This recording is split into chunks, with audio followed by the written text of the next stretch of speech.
We have a brand new t-shirt drop at loveUFOshop.com. Link in the description below. Please check them out and support the channel. Hello everyone. Today we'll be looking at 3 UFO clips, and we're going to get a little off subject on Analyzing Today's UFO Clips, episode 42.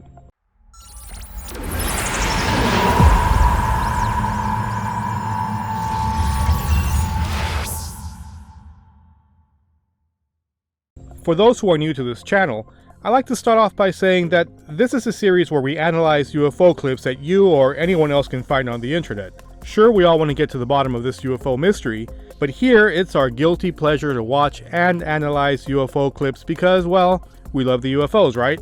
First clip I wanted to show you guys is an interesting one. Here we see an object coming in from the right side on this security footage from Finland, and as this object comes in, I'm thinking right away it's an airplane because it comes in blinking. And as you know, many airplanes are required to have FAA lights on them, which blink and are for safety. But as it starts moving in like an airplane, all of a sudden it stops really acting like an airplane. It stops in midair, then it begins to do some fairly odd maneuvers. Let's watch.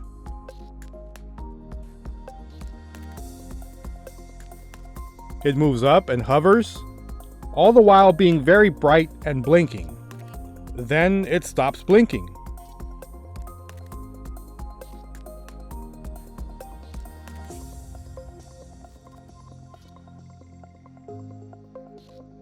And shoots away from the scene for a little bit, and it seems almost like it's gone for good or just very far away.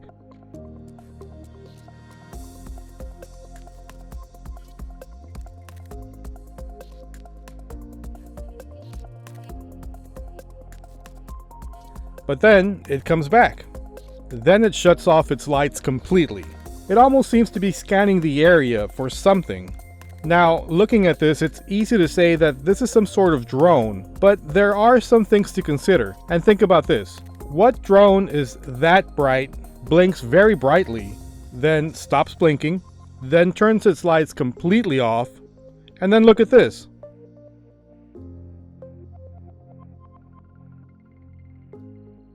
Is this thing shining a spotlight, or is it so bright that it illuminates the ground completely? Pretty weird stuff. But I have to be clear, I'm not saying that this is not a drone, but I've just never seen a drone that does all these things.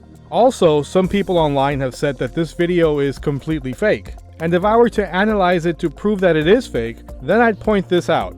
Because as we see the light, it kind of seems to appear in front of the twigs. But then again, maybe the light is just so bright that the very thin twig momentarily disappears in front of it.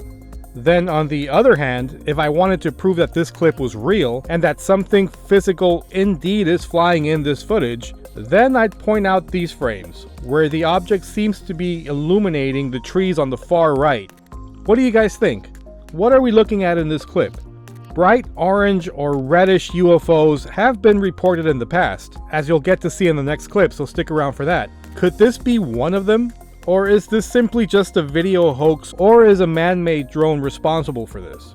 I'd love to hear what you think in the comments down below. Next, I wanted to share with you a couple of clips that I ran into, which I know UFO heads like you will enjoy. First one is of a Russian fighter pilot encounter with a bright reddish yellow object. Let's take a look. At first, we believed UFOs were something made by the Americans. But when we got reports that the Americans suspected us of the same thing, then we realized it was some unexplained phenomenon. An unexplained phenomenon seen as a possible threat to the Soviet Union. In an altitude of 3,900 meters.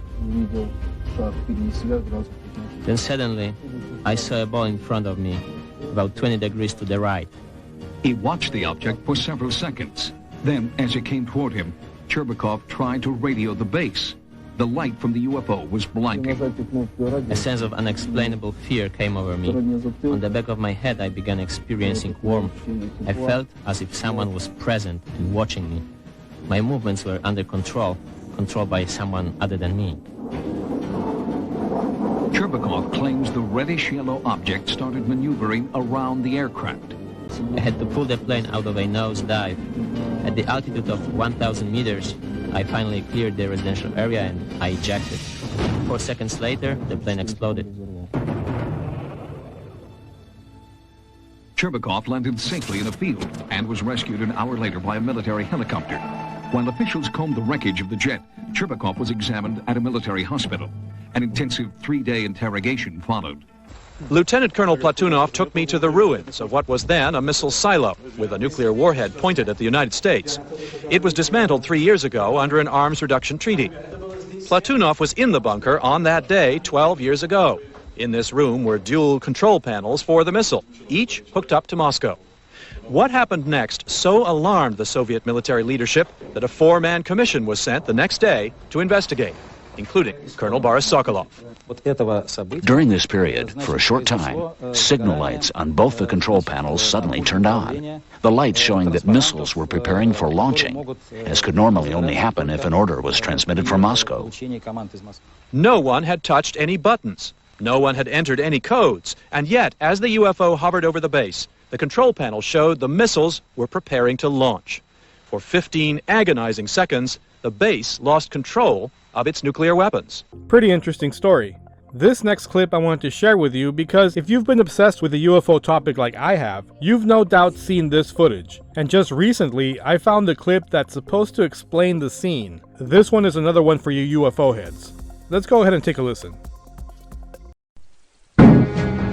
Now, in this final piece of footage, we will once again be looking at a cockpit camera view, this time from a MiG-21. The camera plane and 3 others were scrambled to intercept an unknown craft flying at very high speed, which is visible here as a large, cylindrical-shaped object. And as the Russian planes close in, the UFO suddenly picks up speed and disappears. Here it is once again. You'll notice the cylinder seems to be traveling at about the same speed as the MiGs until about here.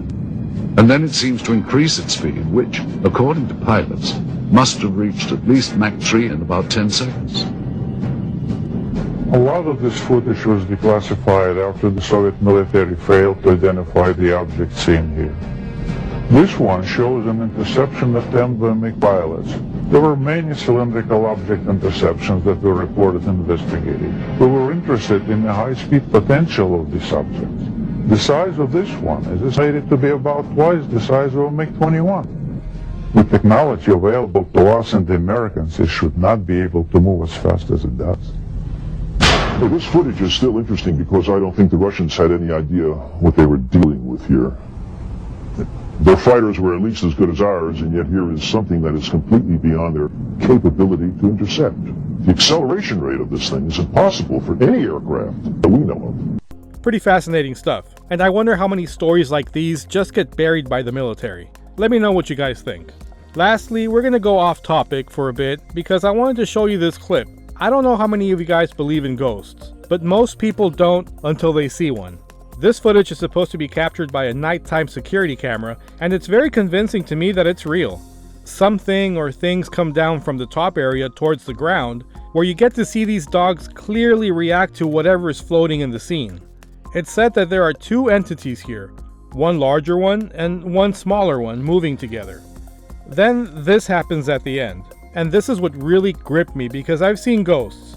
I've seen the type that look like people that are there but then all of a sudden are not.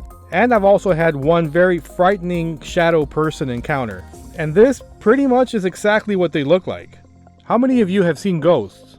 What do you think they are? Are they spirits of the dead? Unbodied creatures? Demons? Angels? Please let me know in the comments down below because I'd really love to hear your story. And as for me, maybe one day I'll share my full experiences in one full episode later on. And that'll do it for this episode. If you like this content, please consider subscribing and liking the video. And as always, this is Jesse. Let's keep our eyes to the sky, our cameras ready, and an open mind because we love the UFOs. Till next time.